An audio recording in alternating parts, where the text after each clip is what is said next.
C'est un grand honneur pour moi de vous souhaiter la chaleureuse bienvenue chez vous, en terre sahélienne du Niger. L'événement qui nous réunit est solennel et historique, en ce qu'il constitue une étape importante dans la consolidation des liens séculaires, géographiques et culturels qui unissent nos peuples. Le sommet objet de notre retrouvaille aujourd'hui est l'aboutissement de notre farouche volonté commune de reconquête de notre souveraineté nationale et de réhabilitation de notre dignité légendaire. Il se situe dans la droite ligne de l'adoption le 16 septembre 2023 de la charte du Liptako-Gourma instituant l'Alliance des États du Sahel.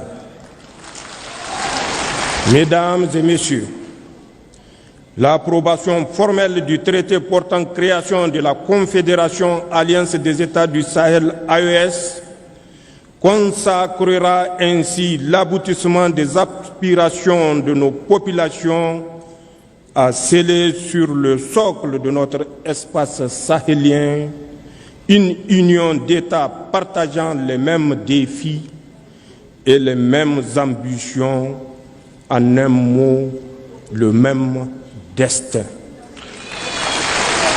En effet, la formation de l'Alliance des États du Sahel a déjà permis d'édifier autour du Burkina Faso, du Mali et du Niger une coalition solide basée sur une architecture de défense commune et une mutualisation des moyens nourris par une solidarité fusionnelle à l'image de celles manifestées par les autorités et les peuples du Burkina et du Mali.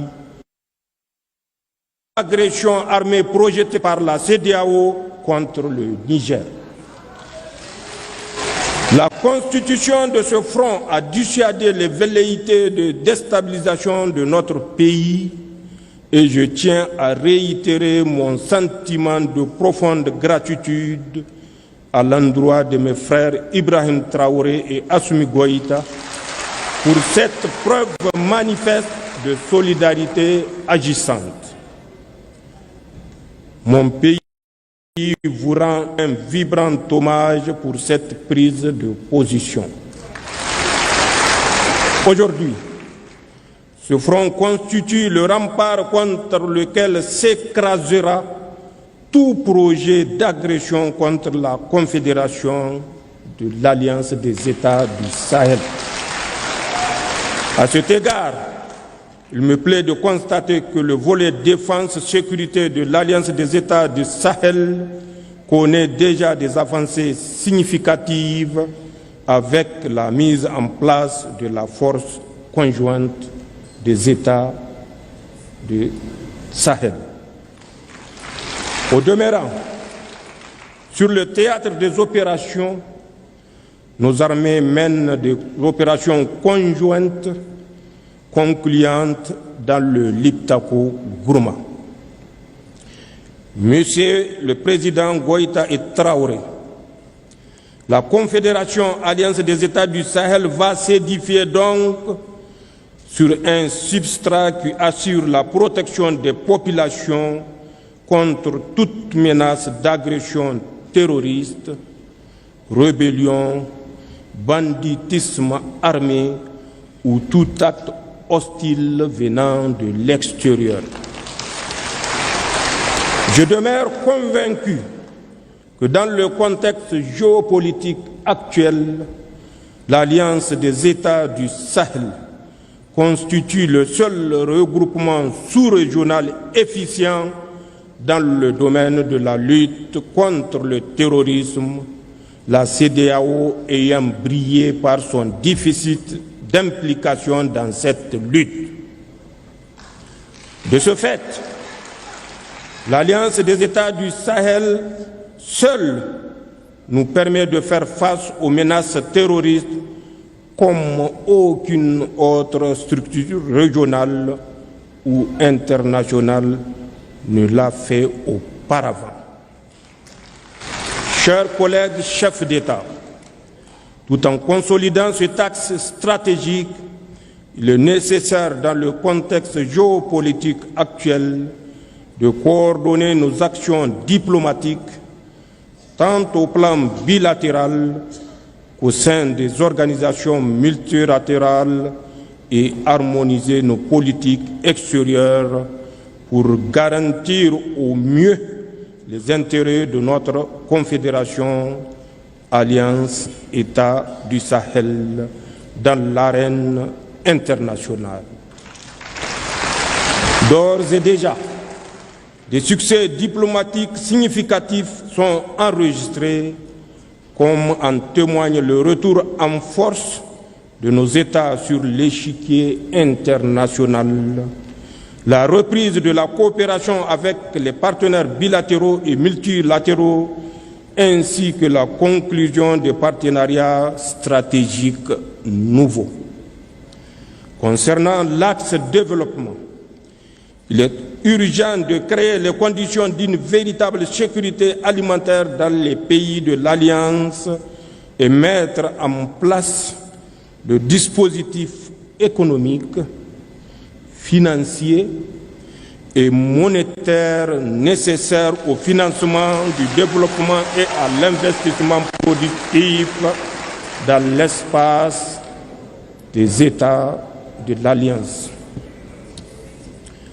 L'essor économique de nos États réside également dans l'industrialisation en vue de la transformation sur place de nos produits et de nos richesses en ressources naturelles. De même que la solidité de notre confédération repose sur notre capacité à édifier les infrastructures d'interconnexion, routes, compagnies aériennes, réseaux ferroviaires, ainsi que des projets structurants dans le domaine de l'agroalimentaire, des industries extractives et de l'énergie. Dans cette marche, nos populations sont en avance sur les États. En témoigne l'engouement suscité chaque jour par l'Alliance des États du Sahel auprès de nos jeunes et de nos femmes, car cet élan populaire constitue le meilleur gage de construction d'une confédération de peuples et non un édifice bureaucratique.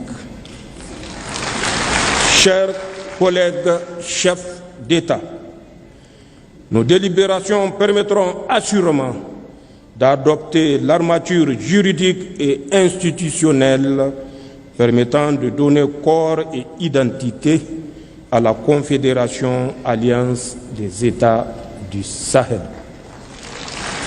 Nos peuples ont irrévocablement tourné le dos à la CEDEAO. Il nous appartient aujourd'hui de faire la Confédération Alliance des États du Sahel, une alternative à tout regroupement régional factice en construisant une communauté souveraine des peuples, une communauté éloignée de la mainmise des puissances étrangères, une communauté de paix, de solidarité, de prospérité basée sur nos valeurs africaines. Les hauts fonctionnaires et les ministres des Affaires étrangères ayant finalisé et adopté le projet de traité, c'est avec un réel plaisir que je marque mon accord solennel à la création de la Confédération Alliance des États du Sahel. J'approuve également le projet de règlement intérieur du Collège des chefs d'État de la Confédération Alliance des États du Sahel. Le Niger, par ma voix, s'engage à œuvrer inlassablement à la bonne marche de notre confédération. C'est sur ces notes d'engagement et d'espoir que je déclare ouvert le premier sommet des chefs d'État de l'Alliance des États du Sahel.